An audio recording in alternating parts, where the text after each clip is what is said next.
Welcome to a recreation of the presentation I gave to the Educational Program Committee of the Hobo Valley Regional School District on December 15, 2008. I'm Brian McHugh. I provided my email address, so please send any questions or comments.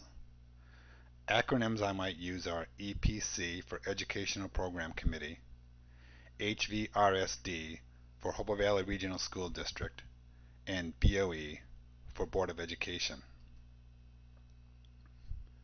As you can see, the presentation was well attended by both the Board of Education and the Hobo Valley Regional School District Administration. From my perspective, the Board of Education, in the interest of the community, should evaluate the operations of the school district and make decisions to ensure that a high quality and cost-effective education is provided. If adequate resources are unavailable, the school district should be obliged to use community expertise.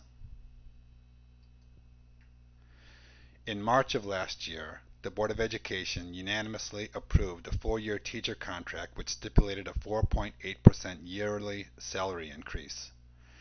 In April, the community approved a $73 million budget to educate approximately 4,100 students. To abide by the state-imposed yearly budget cap, costs other than teacher salaries can increase by no more than 2.8% per year during the life of the teacher contract. The school district is in the habit of using software applications and computers extensively to facilitate education. Existing computers have PowerPC, Pentium, and Core Duo CPUs. The economic outlook is gloomy. Housing prices are decreasing. Jobless claims are increasing. In April of this year, the community will decide on a new budget. Later this year, the community will decide on a referendum. The Ad Hoc Committee on Referendum Planning presented a final report on December 15, 2008 to the Hobo Valley Regional Board of Education, which recommended school construction projects totaling $70 million. Curriculum questions. Was any thought devoted to designing a curriculum that does not mandate such enormous computer expenditures? Will there be any attempt to produce documentation to justify curriculum decisions and to describe how certain applications facilitate education? Technology questions. Will computer requirements on which to install education facilitating software applications be documented? Is the 4-year computer replacement policy considered prudent? If so, by whom? Planning and implementing. Every planning document I've ever written carefully presented solutions. Each one described problems which had been or were expected to be encountered, introduced useful technologies, defined operational processes, enumerated software requirements to optimize process automation, and assigned organizational process implementation responsibility. I had worked for AT&T Bell Laboratories, and although the operations I planned were much more complex than the operations for which Hobo Valley must plan, operations planning is operations planning. Hobo Valley Regional School District planning and implementing.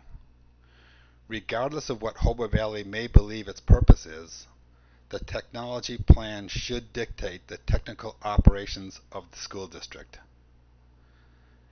Essentially, the technical plan is void of information. My allegations of carelessness and my pleas to lend my technical expertise have been ignored by the school district for at least 3 years. Believe it or not, the school district seems to bask in the glory that the technical plan was approved by someone in the Department of Education. I don't believe anyone from the school district would ever claim that anything in the document is worth more than the paper it's printed on. Is that irresponsible behavior on the part of Hobart Valley Regional School District? Is it reckless? I can't think of any other way to describe it. I would welcome anyone who has seen the technical plan to attempt to refute any of my claims.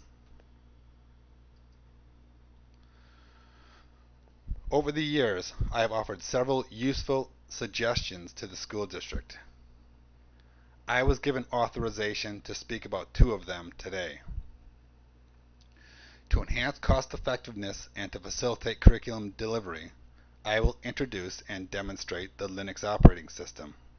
In fact, this is what I'm using to present this.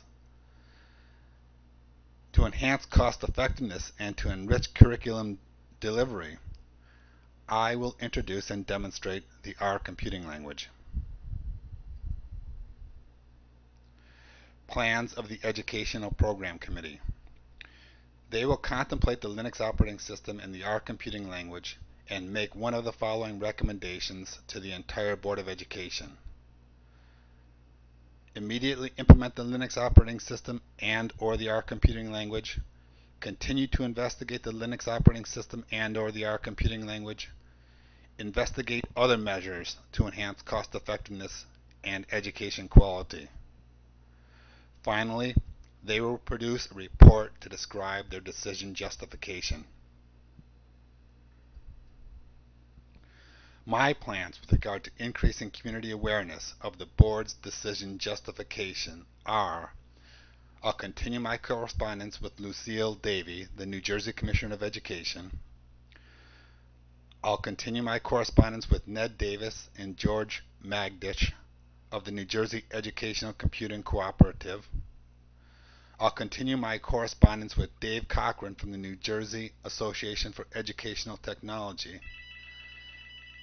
and with Rush Holt, U.S. Congressman. I will continue correspondence with Brian Malone from the Trenton Times, Ruth Luce from the Hobart Valley News, and with Princeton Community Television.